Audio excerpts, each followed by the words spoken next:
Welcome back to Kahui Ho'olauna. Just before Christmas last year, Norm Chow agreed to a deal that would bring him home to Hawaii to be the new head coach of the Warrior football team. Chow is from Honolulu and graduated from Punahou. Many consider him one of the best offensive minds in college football, but this will be his first head coaching job. We had a chance to talk to Coach Chow to see what the craze is really all about. Coach Chow, thank you for coming in today. Thank you for having me. So not everybody might know you out there, so do you want to talk about growing up here and your resume maybe? I'm an old guy, it might take a while. I grew up in Palolo Valley, right out here in Kaimuki. My grandfather actually had immigrated from China. Went to school in Kaimuki, had a chance to go to school at, back then they allowed people to go to the private schools on scholarships, so I ended up going to Punahou. Had a nice education there, nice time there, left to go away to the mainland to go to school. Went to the University of Utah on an athletic scholarship and basically spent the rest of my life on the mainland, other than 3 years after my wife and I met a gal there. We both came back and taught at Wailoa High School. She taught at the elementary school, I did the high school for 3 years. Went back to the mainland to finish some degrees, and been there ever since. So it's been a long time since we've been home. How does it feel to finally be home? To be honest, Jag, it's a little bit weird. You know, I have to get used to it. I've been on the mainland for so long, you know, to all the open stretches and the open roads and all that, and an ability to get around, you know, to get to where you wanted to go in 4 or 5 hours. But it's been fun. It's been exciting. It's home. I don't know if you heard some of like the phrases they've coined since you come back, like Chow time or Chow fun. What do you make of all this hype?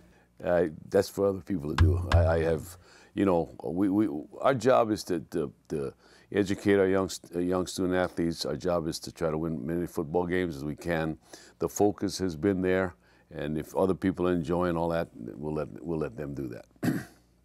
So why should there be all this hype? Why should we be excited for you? I'm not sure I know that either. You know, we're about to embark on a very, very tough schedule. We're in a new league.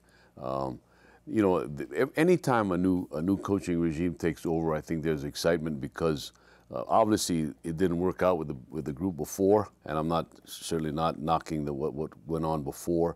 But if the program were in good stead, and I've been in both involved with both situations, there wouldn't be a need for a change. Well, obviously the university felt there was a need for a change, so I guess maybe the newness, what it brings, we're still in a little bit of a honeymoon period, if you will, and we certainly have to prove ourselves out in the field. What is your coaching philosophy like? Well, I philosophically, you know, I think I've expressed this before. I think, you know, number one, we have to graduate our student athletes.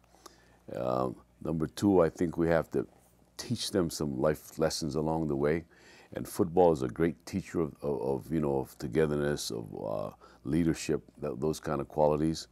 And I think we have to win ball games. We really have to win some football games because that's, you know, ultimately how you measure it, I think, is the success you have on the field on a Saturday afternoon. And then I've said this before that, and I'm not sure people understand this, I think it is our job to prepare people to see if they can make it in the NFL. If we don't get them in the NFL, at least we've done number one, and we've educated them so they can become productive members in society. How do you plan to work on the graduation rate?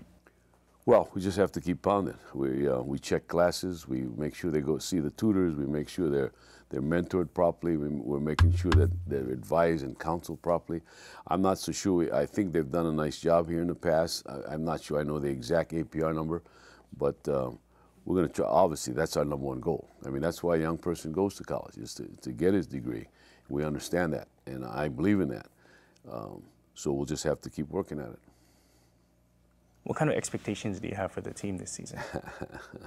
My expectations, I'm not so sure it meets others' expectations, but you know, we just want, and I tell the players this all the time, we just want a team that we can all be proud of, that will go out on the football field, work as hard as they can, not give up, regardless of the outcome.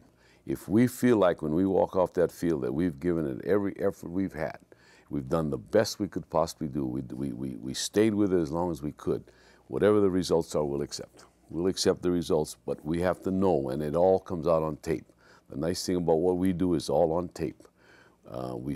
Sunday morning we'll be looking at that tape, and if we feel good about our effort, we'll be fine with whatever results occur. Okay, well, thank you very much again, Thank Coach. you for having me. Good luck this season. Thank you. With Chow Fun in town, it seems like UH Manoa has a really exciting football season ahead of them. This is Jake Camarillo for Kahui Ho'olauna.